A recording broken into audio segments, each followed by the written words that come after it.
Halo, selamat malam teman-teman. Bertemu lagi di live session Saya Berani untuk malam hari ini. Tema kita adalah kita akan ngobrol bareng bersama kawan saya. Beliau adalah seorang dokter yang terinfeksi HIV. Kita akan bersama-sama ngobrol dengan beliau berkaitan dengan status HIV beliau.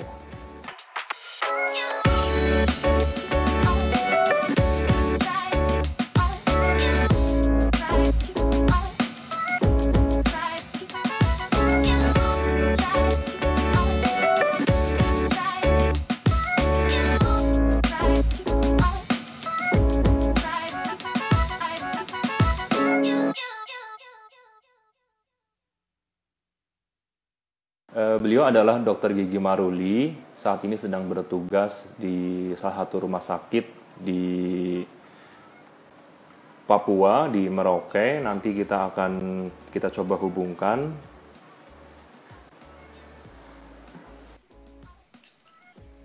Halo, selamat malam. Halo, Mas Bobi. Aku kepalanya kurang ini ya, kurang kelihatan semuanya, kurang belakang ya. Terpotong, saya juga kurang. Sebentar. Oke. Ya, apa kabar Bang Maruli? Baik sekali. Ya, Saya sehat, puji Tuhan. Terima kasih banyak ya sudah mau bergabung sharing-sharing bersama teman-teman Saya Berani untuk sharing diskusi bareng berkaitan dengan Dr. Maruli, kehidupan pribadi Dr. Maruli di sana. Iya, terima kasih. Silakan. Sebelumnya silakan perkenalkan diri dulu dok, namanya dan sekarang lagi dinas di mana. Oke. Terima kasih teman-teman yang ada nonton saat ini. Saya Dr. Gigi Maruli Togatorop. Saya ini sekarang berdinas di RSUD Merauke. Saya tepatnya di klinik Aninha, klinik HIV, klinik HIV di RSUD Merauke. Ya, saya adalah seorang ODIF, orang dengan HIV. Ya, oke. Baik, Dokter Maruli, terima kasih. Sekarang pukul 9 di sana ya dok ya? Iya, tepat pukul 9. Pukul 9. Iya teman-teman, beliau adalah Dokter Maruli, sekarang sedang berdinas di salah satu rumah sakit di Merauke, di Papua. Di RSUD Merauke.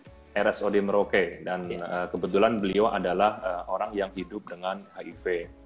Oke dok, ini banyak pertanyaan nih dari teman-teman karena dari kemarin saya sudah share tentang dokter sudah membuat buku, 2 buku ya dok ya? Iya. Nah ya, yang sekarang kita akan membedah satu buku yang judulnya Dokter Kena HIV. Nah, kalau boleh ya, itu dokter buku pertama ya. Buku pertama ini. Dokter boleh diceritakan nggak sejak kapan sih diagnosis HIV-nya? Tahu status itu tahun 2014, bulan Juli tahun 2014 di Jakarta. Ya, di Jakarta. 2014 ya? Iya, 2014 berarti bulan Juli sudah tahun 7 tahunan ya? 7 tahunan. Ya, 7 Pada waktu itu kondisinya bagaimana dok waktu pertama kali diagnosis? Saya bekerja di rumah sakit, salah satu rumah sakit ya di Jakarta. Tapi saat itu memang saya nggak tahu ya, kondisi saya nggak tahu. Saya masih aktif bekerja, tapi saat itu saya nggak tahu status saya gitu ya, nggak tahu status saya. Jadi karena saya udah sering masuk rumah sakit sih sebelumnya gitu ya. Udah balik rawat di rumah sakit, beberapa rumah sakit, tapi saya nggak pernah berpikir kalau yang terinfeksi HIV gitu lah.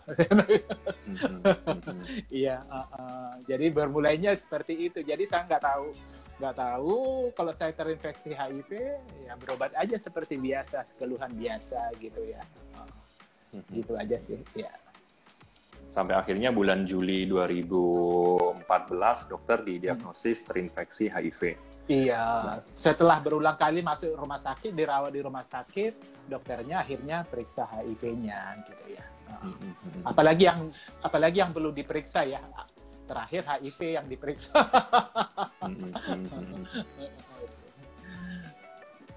Ya, Dokter Maulidi diagnosis HIV sejak tahun 2014. Iya. Nah, sejak kondisi itu berarti dirawat atau bagaimana, Dok? Dirawat Ya. kan, karena setelah masih dirawat, terus dokternya datang membawa hasil, ternyata reaktif gitu ya, ternyata reaktif. Ya sudah, langsung saat itu saya langsung pulang gitu lah, langsung pulang dari rumah sakit. Kebetulan saat itu masih rawat inap ya, masih di rumah sakit. Tapi langsung saya pulang ke rumah gitu kan, karena saya sudah tahu gitu kan, udah tahu memang ternyata yang dicari selama ini ya HIV gitu lah, terinfeksi HIV. Jadi setelah itu saya langsung pulang ke rumah, saat itu juga langsung saya pulang. Ya saya berfokus ke pengobatan tentang HIV gitu. Jumlah CD4 pada waktu itu berapa, Dokter? 10. Jadi saya 10 ya? 10. Ya, padahal untuk kondisi pada orang yang sehat, kita membutuhkan jumlah CD4 sekitar 500 sampai 1.500 ya. Betul. Dan dokter pada saat itu kondisi CD4-nya di angka 10. Nah, 10. dengan jumlah CD4 10 itu yang dirasakan apa pada waktu itu, Dok? Banyaklah keluhan ya, sampai mulai dari diare yang berkepanjangan gitu ya, sampai saat itu saya ingat sekali di salah satu rumah sakit swasta di Jakarta, aku sampai kenapa sih kok sampai diare yang berkepanjangan gitu ya, diare berkepanjangan, sampai saya ke dokter gastro saluran cerna, kenapa sih gitu loh, ke dokter gastro penyakit dalam, subspesialis gastro saluran cerna. Akhirnya saya di endoskopi dan kolonoskopi. Jadi dari atas, dari rongga mulut dan dari anus ya, dimasukkan alatnya untuk kolonoskopi. Karena dokternya menyarankan, karena nggak tahu penyebab diarenya dari mana. Karena saat itu juga belum tahu, status HIV saya belum tahu. Gitu loh. Jadi dokter gastro, dokter saluran cerna itu menyarankan untuk di endoskopi dan di kolonoskopi pada saat itu. Ya. Ya, jadi dengan kondisi CD4 segitu, dengan ada infeksi oportunistik juga, harus terus bertahan pada waktu itu ya. Teman-teman ada yang tahu nggak pada waktu itu, Dok? Terutama teman-teman sejawat, reaksi mereka seperti apa? Teman-teman kerja lah, yang di lingkungan kerja dokter aja, nggak usah yang terlalu jauh. Yang di lingkungan dokter pada waktu itu reaksinya gimana mengetahui Dokter Maruli positif HIV? Ya, sedikitnya kan karena memang pada saat itu juga belum terlalu familiar ya untuk informasi, apalagi seorang dokter yang sendiri yang terinfeksi. Mungkin kalau misalnya orang awam mungkin udah biasa ya gitu ya. Tapi kalau salah satu petugas dari tenaga medis yang terinfeksi HIV mungkin agak sedikit jarang gitu loh. Bahkan belum ada yang tapi ya sejak itu memang setelah saya tahu status, saya fokus ke pengobatan, jadi saya resign dari tempat saya bekerja. Saya langsung resign, saya langsung resign karena udah stadium 4 ya, jadi memang sudah harus kita fokus untuk menjalani pengobatan pada saat itu. Ya.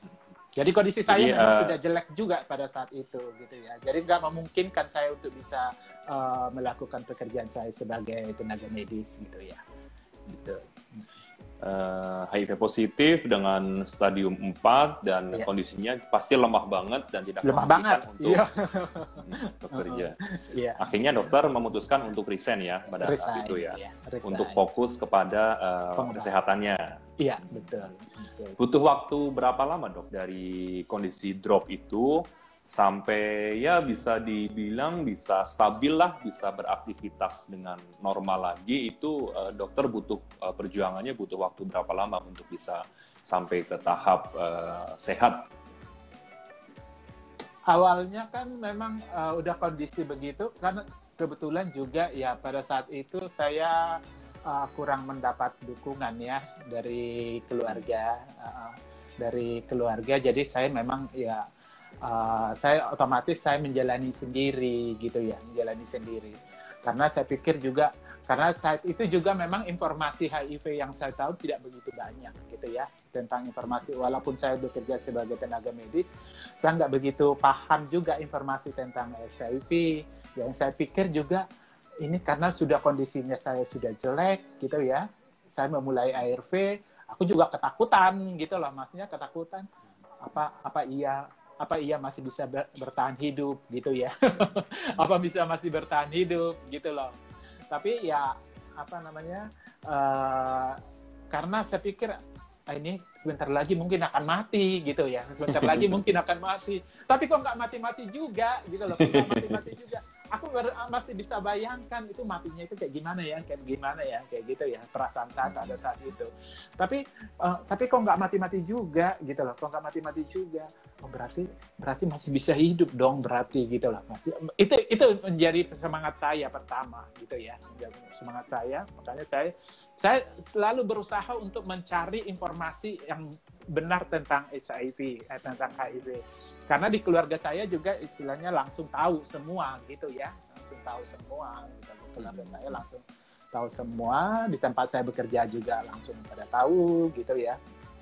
Dan saya juga memang syukurnya saya pada saat itu ya, saya nggak menutupi apa-apapun gitu loh, nggak menutupi apa-apapun kepada siapapun tentang status saya gitu loh.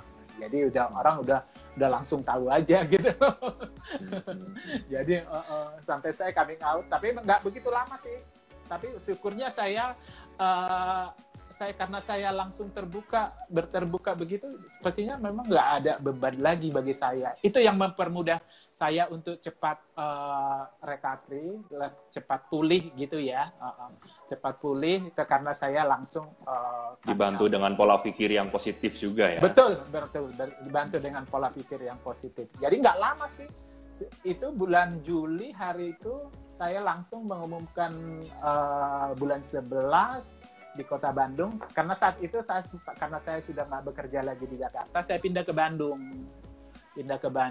Di Bandung ada satu acara Hari AIDS Sedunia di Kota Bandung. Saya menghadiri acara itu, disitulah saya membuka diri ke publik. Jadi saat itu memang saya sasarannya media ya, karena saya berani membuka diri gitu loh. Pada saat itu memang saya pikir nggak ada perlu lagi yang harus saya tutupin gitu ya. Saya perlu bebas gitu loh. Jadi nggak perlu menanyakan gosip-gosip di belakang saya gitu ya. Karena saya sendiri yang mengumumkan, saya dengan lapang dada gitu loh, lapang dada saya ceritakan. Berarti proses untuk penerimaan diri cukup cepat ya dok ya? Proses penerimaan dirinya ya? Iya, karena saya juga, iya betul. Karena ya baru saya menyadari, oh iya ternyata selama ini juga saya punya faktor resiko gitu loh. Jadi saya juga menyadari, oh iya ya. Jadi saya nggak menyangkal, saya memiliki faktor beresiko gitu kan. Jadi saya nggak pernah menyangkal kalau saya itu. Jadi memang saya langsung terima gitu ya, karena saya pernah melakukan kegiatan berisiko. Gitu ya. Ini ada pertanyaan nih dok, dari jumlah CD4 awal 10 sampai sekarang sudah 7 tahun. Sekarang berapa jumlah CD4 terakhir yang dokter periksa? 500 berapa ya? 500 lah, mungkin udah sampai 700 sekian ya. Iya. Berarti memang udah normal lah ya, udah seperti orang sehat. Sudah. Saya sudah pada sehat waktu seperti orang yang tidak HIV. Baru kemarin kita bertemu di Jakarta bulan apa itu sudah sangat sehat sekali. Desember ya. Iya. Nah, pada 2014 itu dari awal diagnosis sampai pengobatan ARV itu ada jedahnya nggak dok? Jedanya sampai pengobatan ARV? Nggak ada sih karena saya dianggap medis, jadi memang, dan penerimaan saya juga saya memang udah bisa menerima gitu ya. Jadi memang saya juga ya mungkin saya pemahamannya lebih cepat gitu ya, makanya saya langsung dikasih ARV gitu ya. Karena saya juga memang saya sudah menyadari juga gitu loh, saya sudah menyadari juga karena saya faktor berisiko, jadi saya sudah menerima kondisi saya, jadi memang yang nggak masalah bagi saya minum ARV gitu loh. Memang harus minum ARV. Dan kebetulan nggak ada infeksi oportunistik yang berat pada waktu itu? Oh ada, pasti ada lah, pasti iris kan pasti terjadi.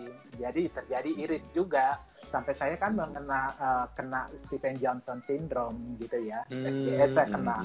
Terus yang paling parah itu saya kena PCP, pneumonia karini, jadi sesak yang, ya. Jadi saya kena itu gitu loh.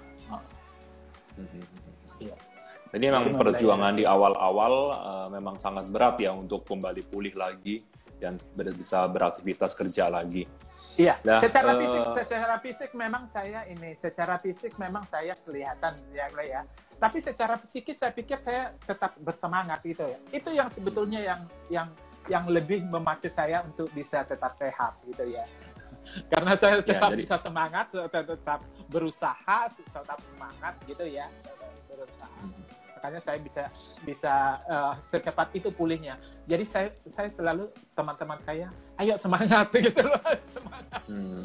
Karena memang banyak dari teman-teman yang memang sharing bahwa faktor pikiran sangat mempengaruhi banget untuk pemulihan kesehatan. Iya, benar sekali. Ya, untuk pengobatan ARV di awal-awal menggunakan regimen apa, Dok, untuk awal? 2014 berarti masih yang 2 kali sehari ya? Iya, 2 kali sehari. Awalnya saya 2 kali sehari, terus saya pindah ke Bandung, akhirnya dikasih saya FDC. Ya. Jadi sampai saat ini masih menggunakan FDC? Enggak, saya sudah pakai lini 2 sekarang, sejak 2016. Sekarang lini 2016 pakai lini 2. Jadi Aluvia dan Truvada dan Aluvia. Aluvia dan Truvada. Ya. Lebih nyaman dengan obat yang sekarang atau? Oh iya, pasti. Lebih nyaman dengan obat yang sekarang. Sampai akhirnya dokter membuat buku yang pertama. Buku yang pertama itu kan dikasih judul Dokter Kena HIV. Itu tahun berapa ya rilisnya? Dirilis ke publik rilisnya tahun berapa? Itu 2018. Buku ini terbit 2018. Ya, buku ini terbit 2018. Kenapa saya membuat buku ini gitu ya? Kenapa membuat buku ini? Tapi benar ya. Tuhan sudah memberikan saya kesempatan gitu loh. Itu yang saya terbeban untuk menceritakan tentang, saya membuktikan kepada orang gitu ya. Saya membuktikan kepada orang kalau terinfeksi HIV itu bukan akhir dari segalanya bagi saya. Jadi saya buktikan, saya tuliskan buku ini, dengan saya menuliskan buku ini karena saya perlu menepis stigma yang buruk selama ini terhadap orang dengan HIV. Makanya saya bisa terbeban untuk menuliskan buku itu dengan sepenuh pengalaman saya gitu loh. Inilah buktinya.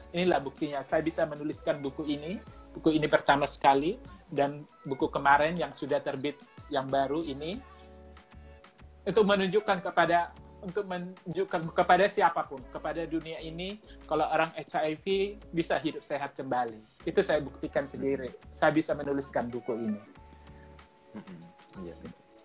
Sebagai penyemangat juga buat teman-teman di sana, ada ratusan ribu orang di luar sana yang terinfeksi HIV yang mungkin akan mendapat inspirasi dari buku yang dokter tulis ya. Nah, betul, ini ada pertanyaan lagi nih, Dok. Ada pertanyaan lagi. Ya. Untuk hasil viralog terakhir, bagaimana, Dok? Tidak terdeteksi, Dok. Tidak terdeteksi ya. Jadi, tidak terdeteksi. Pengobatan antiretroviral benar-benar sudah terbukti bahwa dengan konsumsi kepatuhan yang baik akan membuat virus tidak terdeteksi di dalam tubuh ya. Betul sekali. Kuncinya cuma itu aja. Kepatuhan terhadap ARV hanya semudah untuk tidak terdeteksi, hanya semudah kita patuh ARV. Ya.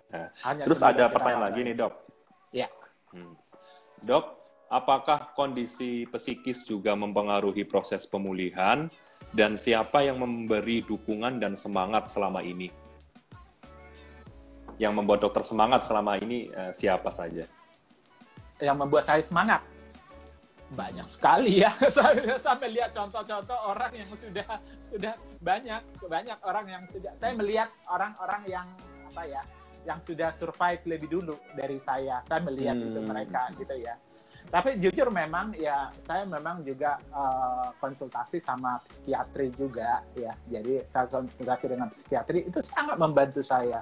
Jadi yang menjadi ini saya, kalau saya bisa berguna bagi orang lain gitu kan, itulah sesungguhnya kebahagiaan saya yang seutuhnya. Makanya saya bersemangat dengan berbagi cerita ini, dengan pengalaman hidup seperti ini, saya dengan sukacita, karena ini saya pikir bisa berguna bagi orang lain, khususnya bagi teman-teman saya yang baru tahu status HIV-nya, mereka semangat.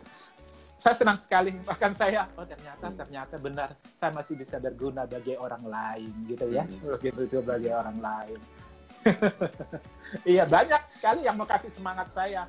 Setelah mereka melihat bukti saya bisa sehat kembali, bahkan yang sebelumnya mungkin ya yang mungkin menolak saya, gitu ya. Kembali mereka support saya benar, karena saya benar-benar saya buktikan kepada mereka kalau saya ini bisa hidup sehat gitu. Saya bisa hidup sehat, saya bisa berguna bagi orang lain gitu ya. Kalau dari keluarga sendiri gimana, Dok? Ada resistensi nggak sih dari keluarga? Awalnya sih pastilah, karena mereka, kenapa sih ada resistensi? Karena mereka belum paham aja. Tapi itu tadi saya bilang, saya buktikan kepada mereka kalau saya bisa hidup sehat, saya hidup bersehat, ya kembali support saya gitu lah. Kembali dipulihkan. Jadi buktikan dulu ya, dokter memberikan bukti dulu ya, bahwa buktikan dulu meskipun saya hidup dengan HIV, saya tetap bisa sehat dan saya bisa beraktivitas sebagaimana orang tanpa HIV di luar sana, seperti itu ya. Iya. Jadi sampai sekarang, sampai di tempat pekerjaan saya juga nggak ada orang yang berani untuk menstigma saya gitu loh, mendiskriminasi saya. Karena saya buktikan kepada mereka gitu loh. Dari apapun bisa saya buktikan kepada mereka. Jadi saya pikir nggak ada perlu orang mendiskriminasi saya gitu loh. Nggak ada perlu orang mendiskriminasi saya. Betul sekali, saya, karena memang sudah senang banget gitu loh, senang banget. Jadi saya berteman dengan siapa aja sih ya. Jadi nggak perlu, nggak ada siapa sih yang berani menstigma saya gitu loh. Betul. Nah, ngomong-ngomong tentang pekerjaan nih, Dok. Dokter kan sebagai tenaga medis gitu, sejak terinfeksi HIV, itu masih bisa bekerja di bidang kesehatan nggak sih? Atau di klinisi seperti itu? Atau ada izin prakteknya dicabut nggak dengan kondisi status HIV sekarang? Enggak lah. Makanya itu tadi saya bilang, nggak ada yang bisa mendiskriminasi orang HIV kalau dia bisa membuktikan dirinya bisa sehat gitu ya.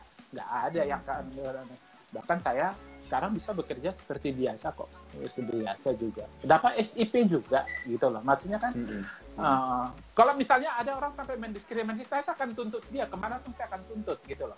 Saya akan pakai fakta gitu loh. Jadi bukan karena pendapat saya pakai fakta gitu, pakai yang bisa dipertanggungjawabkan gitu loh.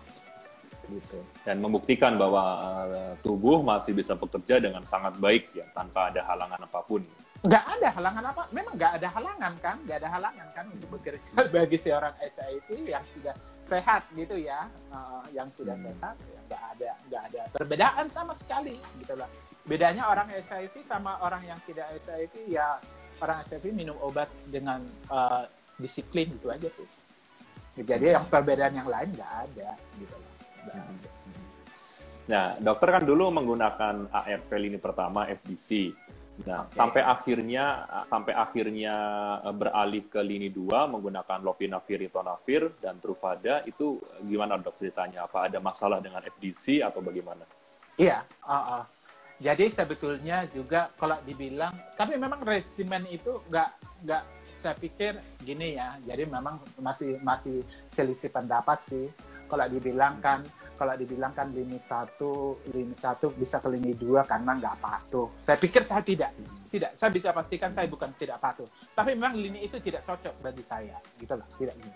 Buktinya setelah saya lini 2, gitu kan, seminggu sih ada efek sampingnya memulai lini 2. Setelah itu setelah itu kehidupan saya langsung membaik sekali gitu loh.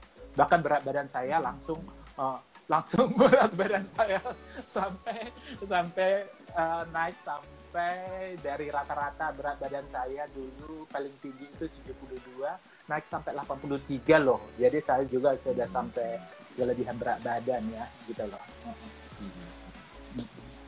Jadi memang faktornya bukan karena kepatuhan yang buruk, tapi memang jenis obat tersebut memang tidak cocok ketika dokter konsumsi ya. Iya, tidak cocok.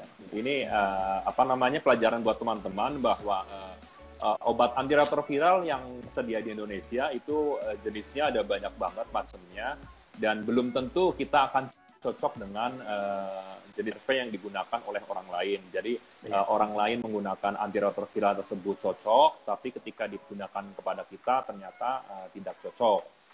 Misalkan mengalami efek samping yang lebih berat daripada orang lain. Nah, yang seperti ini, teman-teman bisa komunikasikan dengan dokter di sana supaya apa? Supaya mendapatkan jenis obat yang paling cocok atau mudah ditoleransi oleh tubuh, sehingga dalam menjalani pengobatan juga lebih nyaman ya, berarti ya lebih nyaman. Iya, lebih nyaman, jauh lebih nyaman sekali. Saya udah nyaman sekali, udah nyaman sekali sekarang.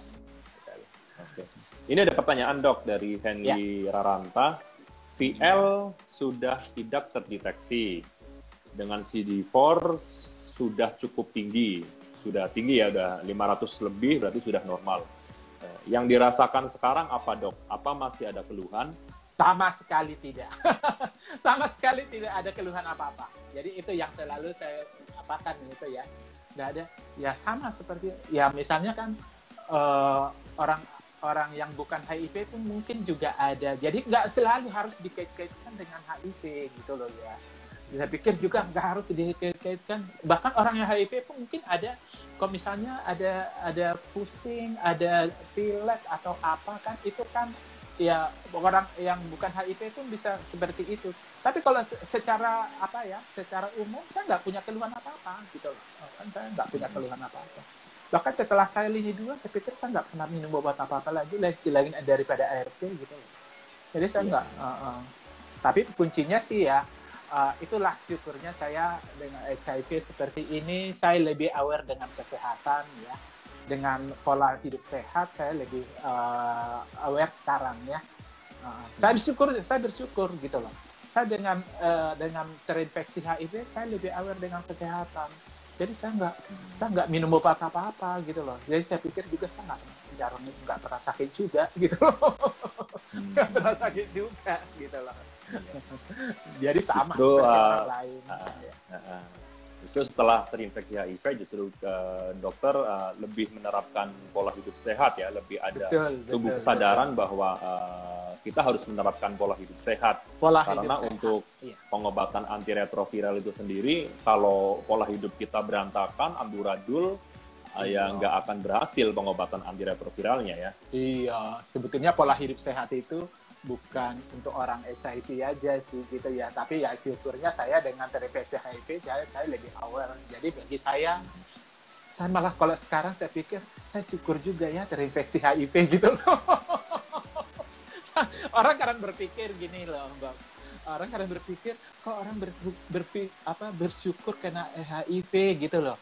Tapi bagi saya itu saya sadarin sekarang, kalau nggak HIV saya nggak seperti ini gitu loh. Kalau nggak HIV saya nggak seperti ini. Jadi saya benar-benar orang yang sekarang yang benar-benar menikmati hidup dengan enjoy, tidur dengan nyenyak. Gitu. Jadi kalau mau flashback 7 tahun ke belakang, gimana sekarang dengan kondisi sekarang yang sudah sangat sehat, aktivitas juga kembali normal, bisa bekerja lagi. Kalau menilik ke belakang 7 tahun yang lalu, kondisi seperti itu, apa yang disyukuri dari sosok Dr. Maruli ini? Saya sangat bersyukur ya, maksudnya kalaupun saya tidak, kalau saya minta di ini, saya tidak akan memilih dilahirkan kembali. Saya akan menjalani hidup saya selanjutnya gitu kan. Saya akan menjalani sisa hidup saya selanjutnya. Saya bersyukur saya bisa bisa berguna bagi orang lain ya, saya bisa berguna bagi orang lain. Itu benar-benar yang saya bisa berbagi hidup kepada orang lain gitu ya, berbagi hidup kepada orang lain. Kalau mungkin saya bukan orang HIV, terinfeksi HIV, saya tidak mengalami seperti ini gitu loh. Maksudnya, jadi saya benar-benar saya bersyukur dengan hidup saya sekarang ini gitu ya. Jadi saya benar-benar enjoy, saya nggak ada yang menjadi beban lagi bagi saya. Nah, saya hidup hidup sehat gitu ya, bisa bekerja seperti layaknya orang yang tidak HIV gitu ya, masih bisa bekerja, masih bisa bermanfaat bagi orang lain. Itu aja sih. Ya. Buku yang pertama kan diberi judul Dokter Kena HIV. Ini hanya terdiri dari 3 kata, tapi kayaknya tuh kena banget gitu judul bukunya gitu. Kayaknya tuh to the point banget itu. Dokter Kena HIV. Tujuannya apa sih Dok memilih pemilihan kosakata yang sangat mudah untuk dipahami gitu, nggak terlalu banyak prosa, nggak terlalu banyak bahasa-bahasa yang jelimet, tapi dokter kena HIV gitu. Itu kan to the point banget. Ini gimana ini ceritanya? Karena gini ya, jadi orang berpikir ya, selama ini orang berpikir dokter itu seperti dewa gitu ya. Iya kan? Iya kan? Kalau orang berpikir, orang awam berpikir dokter itu adalah orang yang benar-benar sehat, orang yang benar-benar teladan gitu loh. Padahal sebetulnya juga nggak gitu-gitu juga gitu kan. Dokter itu juga manusia gitu ya. Dokter itu juga manusia gitu loh. Jadi dokter kena HIV ya saya bilang dokter ya, semenjak saya memang tampil di publik gitu ya, ya teman-teman saya banyak yang mengikutin gitu ya, ternyata di kalangan medis juga banyak orang dengan HIV gitu ya, baik dokter, baik tenaga medis yang lainnya gitu loh. Cuma mereka belum ada yang mau coming out seperti saya gitu loh. Saya berikan contoh kepada mereka supaya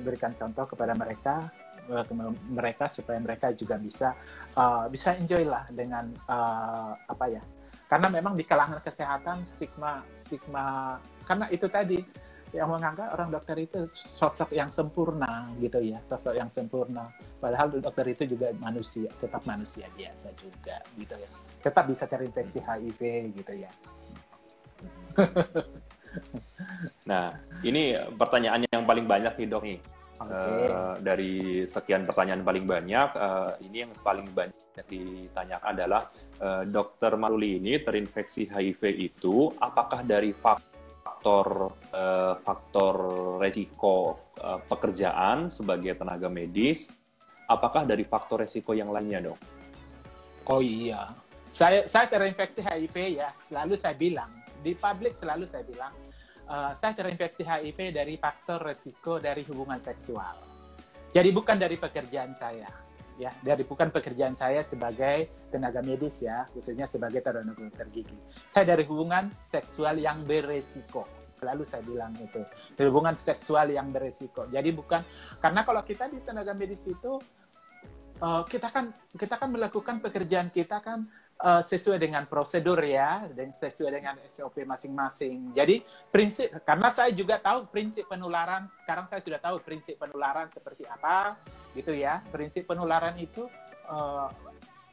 ya nggak mungkin dari situ, karena kita selalu kalau melakukan tugas sebagai tenaga medis, ya kita melakukan sesuai dengan prosedur gitulah. Jadi kita nggak akan ada mungkin penularan dari situ gitu loh. Tidak ada penularan dari situ. Kalau saya sadari, saya tertular bukan dari pekerjaan saya sebagai profesi, tapi dari hubungan seksual yang beresiko. Ya, selalu saya bilang hubungan seksual yang beresiko. Bukan berarti seorang dokter nggak pernah melakukan hubungan seksual yang beresiko, tetap ada. Buktinya saya. Sama saja.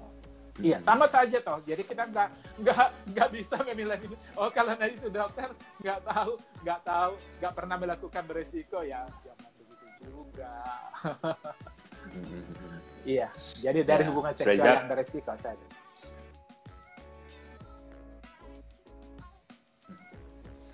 Sudah dijawab ya teman-teman. Jadi infeksi HIV pada bukan dari faktor resiko pekerjaan beliau sebagai tenaga medis, melainkan risiko. Ya, jadi teman-teman nggak usah takut kalau memang datang ke dokter untuk melakukan ada tindakan medis yang diambil oleh dokter, teman-teman nggak usah takut karena dokter selalu akan melakukan tindakan medis sesuai dengan SOP, ada universal precaution-nya, jadi betul. sangat sulit sekali untuk terinfeksi HIV dari tindakan medis yang dilakukan oleh tenaga kesehatan di rumah sakit atau di layanan kesehatan lainnya. Nah, Dr. Maruli terinfeksi HIV-nya adalah dari faktor kegiatan seksual yang beresiko. Lagi-lagi bahwa bagaimanapun mau profesi apapun, mau dokter atau profesi yang lainnya, kalau memang melakukan kegiatan seksual yang beresiko, ya pasti akan punya faktor resiko terinfeksi HIV. Betul. Jadi HIV tidak memandang latar belakang profesi ya dok ya. Betul. Jadi HIV juga tidak memilih siapa yang akan diinfeksinya ya. Jadi siapa yang melakukan kegiatan beresiko ya punya kesempatan untuk terinfeksi HIV gitu ya. Itu dia. Jadi HIV itu tidak memilih-milih siapa yang akan terinfeksi, yang akan diinfeksinya enggak. Ya, jadi buat teman-teman kalau memang punya faktor resiko, terutama kegiatan seksual, karena saat ini yang paling banyak adalah dari kegiatan seksual, betul. Lakukanlah, jangan sampai punya resiko dari kegiatan tersebut.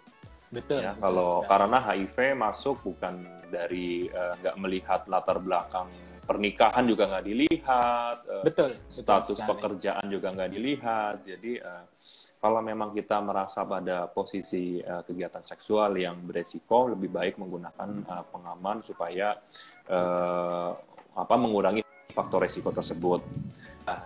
Dok, ini ada pertanyaan lagi nih dok.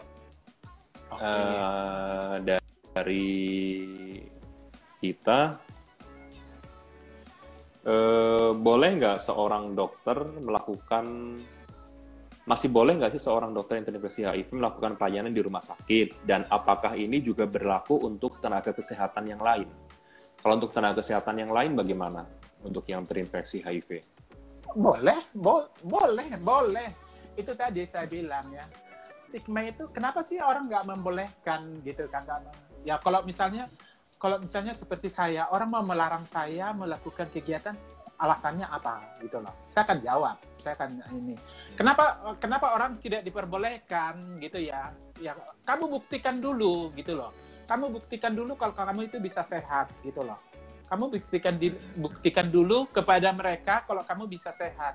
Saya buktikan kepada siapapun gitu loh. Saya buktikan kepada siapapun kalau saya ini sehat gitu loh. Jadi saya juga saya juga punya prinsip ya, stop HIV virus di saya. Jadi saya tidak akan pernah menularkan HIV kepada orang lain ya.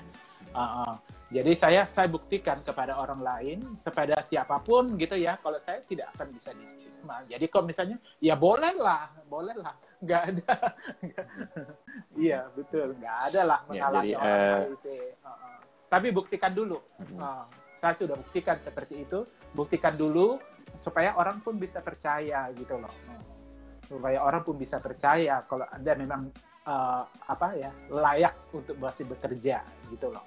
Jadi kalau kondisinya sakit-sakitan, kalau kondisinya kondisinya sakit-sakitan, ya nggak usah. Orang HIV, yang nggak orang HIV pun akan bisa terima kalau kayak begitu. Gitu loh. Ya. Nah, jadi sama aja. Gitu. Jadi kembali lagi, ini nggak berhubungan dengan profesi dokter doang sih, tapi untuk profesi yang lainnya, untuk profesi-profesi yang selain dokter, kalau kamu kondisinya HIV positif, dengan kondisi yang sangat sehat ya masih bisa bekerja dengan baik.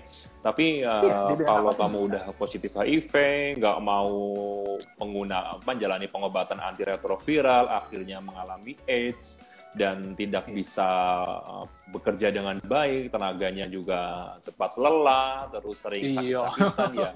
Perusahaan manapun juga nggak males juga mau memperkerjakan orang seperti itu ya. Jadi kembali lagi, apalagi undang-undang sekarang untuk tenaga kerja sangat melindungi tenaga kerja, tidak boleh mengeluarkan seorang tenaga kerja hanya karena faktor status HIV-nya dia. Betul. Jadi, kalaupun ada perusahaan yang mengeluarkan dia dari pekerjaannya, ya karena memang dia udah nggak bisa bekerja, mungkin sakit-sakitan. Iya, benar. Sakit-sakitannya orang HIV kenapa sih? Paling ya karena nggak minum obat ya dok ya, nggak minum antiretroviral ya. Ya iya, kuncinya kan tadi kan sudah saya bilang tidak terdeteksi atau hidup sehat untuk orang HIV, untuk orang dengan HIV, kuncinya adalah ARV. Kuncinya adalah ARV, patuh ARV, gitu loh. Itu harga mati ya. Itu harga mati. Itu harga mati. Jadi selalu saya bilang gitu ya. Jadilah orang yang bertanggung jawab. Kalau Anda tahu Anda HIV positif, ya minum obat secara teratur gitu loh. Itu wujud tanggung jawab juga. Itu wujud tanggung jawab juga. Kalau Anda tahu HIV positif tapi Anda nggak mau minum obat, itu sama Anda tidak bertanggung jawab gitu loh. Nggak bertanggung, itu orang yang tidak bertanggung jawab. Orang yang nggak patuh ARV itu orang yang saya katakan itu orang yang tidak bertanggung jawab. Karena akan merepotkan orang lain. Kalau kita tidak patuh ARV, akan terjadi macam-macam masalah nanti. Merugikan orang lain kan. Kalau kita langsung mati, nggak apa-apa gitu ya. Tapi kalau sakit dulu, sakit dulu kan merepotkan orang lain. Kalau udah kayak begitu bisa menularin ke orang lain lagi gitu kan, bisa menularin ke orang lain gitu loh. Gitu. Nah ngomong-ngomong soal ARV nih dok, kan ya. ada kelompok yang mengkampanyekan anti dengan ARV, anti dengan pengobatan ARV. Pendapat dokter sendiri gimana nih untuk kelompok orang-orang dari kelompok yang sangat anti dengan antiretroviral gitu? Sekarang sih udah nggak berani sih ya kelompok itu mendeklasikan ke saya. Kalau berhadapan dengan saya, ayo saya sudah buktikan pada mereka gitu ya, kepada mereka. Ini buktinya. Jadi kalau yang anti ARV mau berhadapan dengan saya sudah buktikan kok. Kamu buktinya mana gitu loh? Kamu buktinya mana gitu loh? Kamu buktinya mana? Kamu HIV positif tapi nggak menolak ARV, buktinya mana gitu loh? Ini saya sudah buktikan dengan ARV saya hidup sehat. Jadi ya ayolah kita berhadapan lah gitu loh. Mana buktikan kamu HIV tidak mau anti terhadap ARV, kamu buktinya mana gitu ya, mana buktinya mana. Ini kan sekarang fakta yang jadi bukan karena asumsi atau pendapat atau apalah gitu loh, disangkut-pautkan dengan apa gitu ya. Tapi kan saya udah buktikan ya, dan bukan cuma saya, banyak teman-teman saya bahkan ribuan sudah, bukan jutaan mungkin orang HIV yang sudah membuktikan dengan pengobatan ARV. Jadi kalau berhadapan dengan orang yang anti ARV, ayo buktikanlah. Ya, jadi teman-teman nggak usah ragu-ragu dengan pengobatan yang disediakan oleh negara kita antiretroviral untuk HIV, karena ya saat ini pengobatan untuk HIV ya hanya dengan menggunakan antiretroviral. Berkaitan dengan kelompok-kelompok tertentu yang mereka anti dengan antiretroviral, kebetulan saya pribadi bekerja untuk isu HIV sudah 18 tahun lebih, dan saya paham banget siapa orang-orang yang berada di balik kelompok tersebut, dan mereka juga teman-teman kita sendiri gitu. Kelompok itu muncul kalau nggak salah sekitar tahun 2009. Kelompok itu tahun 2009 dari kelompok kecil dan sampai akhirnya membuat kelompok di sosial media. Saya beberapa kali memberikan kesempatan mereka untuk bertemu. Saya memfasilitasi mereka untuk bertemu. Ayo bertemu kalau memang kamu punya pendapat bahwa antiretroviral itu tidak baik untuk orang dengan HIV. Kita bertemu, nanti kita bicarakan bareng gitu. Ada orang dari Kementerian Kesehatan, dan ada yang akan memfasilitasi tempat dan waktunya. Tapi nyatanya mereka juga nggak mau muncul. Mereka hanya berani di sosial media saja untuk muncul, untuk ayo kamu buktikan omongan kamu bahwa antiretroviral adalah racun, antiretroviral adalah obat yang tidak bisa digunakan untuk pengobatan HIV, buktikan. Nanti akan kita fasilitasi. Ternyata mereka nggak berani muncul, dok. Nggak berani muncul. Mereka hanya kasak-kusuk hanya di sosial media doang untuk muncul di permukaan, bahas bareng tentang HIV. Mereka nggak mau. Jadi buat teman-teman nggak usah risau dengan hal-hal yang seperti itu. Tetap fokus pada pengobatan HIV, dan bersama kita sekarang Dr. Maruli sudah membuktikan bahwa beliau 7 tahun refleksi HIV dari kondisi stadium 4 tahun 2014. Saat ini tahun 2021 beliau memiliki jumlah CD4 yang normal di atas 500 poin, dan jumlah viral load jumlah virus HIV Tidak dalam ada. darahnya sudah tidak terdeteksi, dan beliau bisa sehat terus, bekerja juga lancar, nggak ada masalah dengan pekerjaan, Nggak ada. dan kesehariannya juga baik-baik aja. Bahkan beliau sudah membuat dua buku yang teman-teman bisa sharing. Ini banyak teman-teman yang nanya, dok, kalau misalkan pengen mendapatkan bukunya, bagaimana? Bisa pesan langsung dokter ya? Bisa pesan langsung atau bisa telepon saya. Nanti bisa diinikan nomor telepon saya di situ, Bang. Ya, silakan teman-teman nanti japri inbox DM saya berani, nanti akan saya berikan kontaknya Dokter Maruli jika teman-teman ingin membeli untuk membaca bukunya. Dok, pengen lihat buku yang kedua, dok. Buku yang kedua yang kemarin saya baru dapat bulan Desember kemarin. Ini sudah rilis ya, dok ya? Kenapa? Sudah rilis ya? Sudah di 1 Desember 2020. 1 Desember 2020 ya. Desember kemarin Dokter Maruli baru membuat buku yang kedua, yaitu Punya Arti Sebelum Mati ya. Jadi Dr. Maruli di buku itu teman-teman akan banyak belajar dari beliau, bagaimana beliau survive, bangkit dari keterpurukan tahun 2014 itu, dan sudah terbukti dengan pengobatan antiretroviral yang dengan kepatuhan yang baik, dan pola hidup sehat tentunya ya dok ya, pola hidup sehat. Untuk pola hidup sehat sendiri ini dok, ada tips nggak sih buat teman-teman dari Dr. Maruli yang sudah dilakukan saban harinya itu seperti apa yang bisa diterapkan oleh teman-teman? Sama aja ya seperti pada umumnya ya, pola hidup sehat gitu ya, pola hidup sehat ya, seperti makan yang teratur, makan yang sehat, terus aktivitas fisik ya, terus berpikiran yang positif, itu aja sih intinya. Itu aja sih intinya. Dengan saya sekarang udah umur 52 loh. Jadi ya sepertinya memang juga saya harus harus berbanyak makan buah dan sayur, itu yang saya lakukan setiap hari. Ya. Jadi kurangin makan yang karbohidrat gitu ya. Karbohidrat. Terus makan daging-dagingan, terutama memperbanyak mengkonsumsi buah dan sayur. Itu aja sih loh, itu pola hidup sehat. Iya.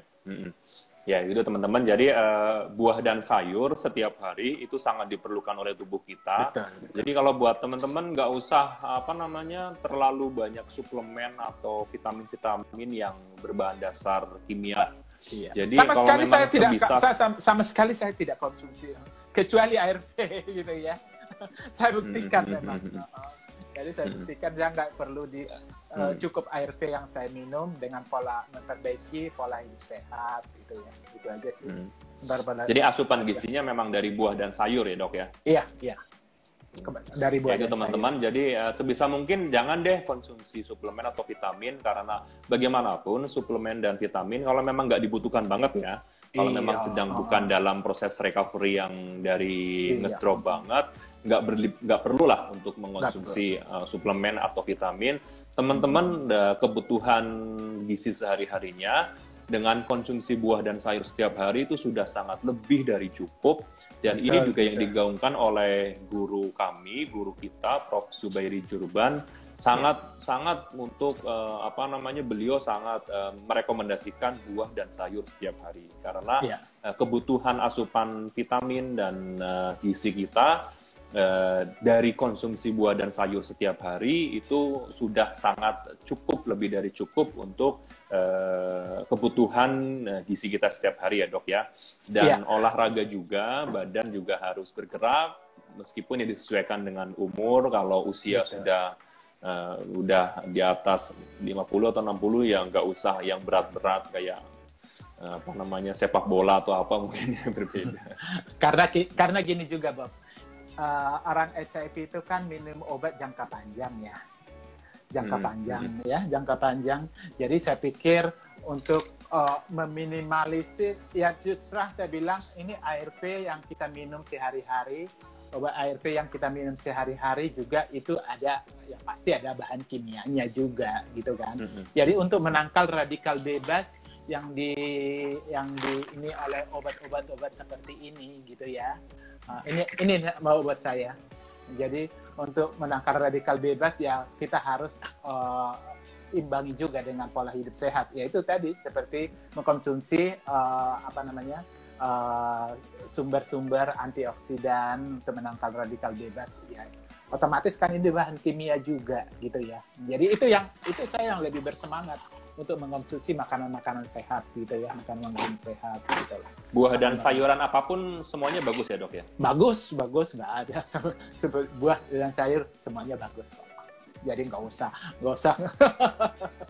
Nggak harus mahal juga ya, buah Nggak yang harus bisa kita mahal. temukan Betul, sehari-hari juga nggak harus cukup. mahal juga, iya. Ini lagi, Dan Bob, juga, aku mau tunjukkan sedikit lagi satu ini. Aku paling bangga loh punya ini kemarin. Aku dapat ini. Apa itu, Dok? Ini penghargaan award, piagam penghargaan yang diberikan atas jasa saya selama sudah 7 tahun ya, untuk menghadapi stigma itu ya, untuk menolak stigma. Dan perjuangan ini khusus dari Amerika, saya diberikan penghargaan ini, piagam penghargaan ini. Saya sangat bersyukur sekali ya, setelah saya menerima penghargaan ini, piagam penghargaan ini, ternyata dari Indonesia ada seorang dokter yang mau membuka diri, menghapus stigma terhadap orang dengan HIV yang selama ini gitu. Ini penghargaannya dari Amerika Serikat, dari salah satu universitas di Amerika Serikat, piagam penghargaan seperti ini. Saya dengan senang hati ya, maksudnya saya ternyata ada orang yang mau menghargai perjuangan saya gitu loh. Kan saya dengan sukacita, ternyata perjuangan saya selama ini untuk menghapus stigma terhadap orang dengan HIV, ada orang yang juga kasih apresiasi gitu ya. Jadi saya, penghargaan ini sebagai saya sangat berarti sekali. Bagi saya ada ternyata orang yang menyambah semangat juga ya. Betul sekali, sangat menyambah semangat juga untuk mendapatkan piagam ini gitu loh. Saya nggak pernah berpikir untuk mendapatkan piagam ini sebetulnya gitu loh. Tapi di luaran sana ternyata ada orang yang mau mengapresiasi perjuangan saya selama ini. Makanya saya makin bertambah semangat lah. Ya, di sini juga teman-teman dari Saya Berani mengucapkan terima kasih kepada Dr. Maruli, karena dokter sudah 1 jam ini sudah banyak memberikan inspirasi buat mereka, menambah semangat mereka juga. Ternyata sudah terbukti bahwa pengobatan antiretroviral yang baik dengan pola hidup yang sehat, apalagi dengan pola pikir yang positif, akan terus membuat kita hidup sehat terus. Betul. Dan teman-teman juga memberikan semangat kepada dokter, semangat terus biar bisa menjadi inspirasi buat teman-teman semua. Amin. Banyak salam dari teman-teman di sini. Saya nggak bisa sampaikan satu persatu, jadi banyak banget yang memberikan salam buat Dr. Maruli. Terima kasih untuk waktunya. Baik teman-teman, nanti video ini kan kami save. Teman-teman yang belum sempat semua pertanyaan sebenarnya sudah terjawab oleh 1 jam ini. Silakan teman-teman buka lagi nanti di IG TV Saya Berani, akan kami simpan dan bisa semua pertanyaan sudah terjawab oleh Dr. Maruli. Ya, buat teman-teman yang ingin memesan buku beliau, ada 2 buku. Buku pertama keluar tahun 2018, itu judulnya Dokter Kena HIV, dan buku yang kedua baru rilis akhir tahun kemarin, Desember 2020, judulnya Punya Arti Sebelum Mati. Punya Arti Sebelum Mati. Ya, 2 buku itu teman-teman akan banyak inspirasi yang teman-teman dapatkan. Silakan japri DM kepada kami. Nanti kami akan memberikan kontaknya Dr. Maruli untuk langsung telepon kepada beliau untuk memesan bukunya. Ya, terima kasih buat teman-teman semuanya. Jangan lupa, pertama adalah tes bagi kalian yang punya faktor resiko, karena HIV bisa menginfeksi tanpa melihat profesi apapun. Jadi kalau memang teman-teman punya faktor resiko, kami sarankan untuk segera melakukan tes HIV, dan kalau sudah ketahuan hasilnya positif, segera melakukan pengobatan antiretroviral, karena saat ini pengobatan antiretroviral satu-satunya yang bisa untuk menekan virus HIV. Dan setelah menggunakan obat antiretroviral, lakukanlah jalani dengan tingkat kepatuhan yang baik, ya, jangan kepatuhan yang buruk. tapi kepatuhan yang baik disertai dengan pola hidup sehat, buah dan sayur setiap hari, nggak usah minum suplemen apapun yang itu juga sifatnya kimia, nggak bagus. ARV sendiri sudah kimia, jangan sampai kita dapat asupan suplemen yang kimia juga. Buah dan sayur menurut Dr. Maruli sudah sangat lebih dari cukup untuk kebutuhan gizi kita setiap hari, ditimbangi dengan pola pikir yang lebih ringan, yang jangan terlalu stres. Kita harus, konsep penerimaan dirinya harus lebih baik. Oke, terima kasih Dr. Maruli. Terima kasih dari Mas teman-teman Bobby. semua. Semoga di lain kesempatan kita bisa ngobrol lagi. Terima kasih. Saya senang banget salam dan malam ini saya boleh berbagi kepada teman-teman semuanya. Ya, jadi semoga bermanfaat yang sedikit ini teman-teman. Saya Bobby dari Saya Berani dan Dr. Maruli mengucapkan terima kasih dan selamat malam semuanya. Selamat malam dok. Malam. Thank you ya. Ya, sama-sama.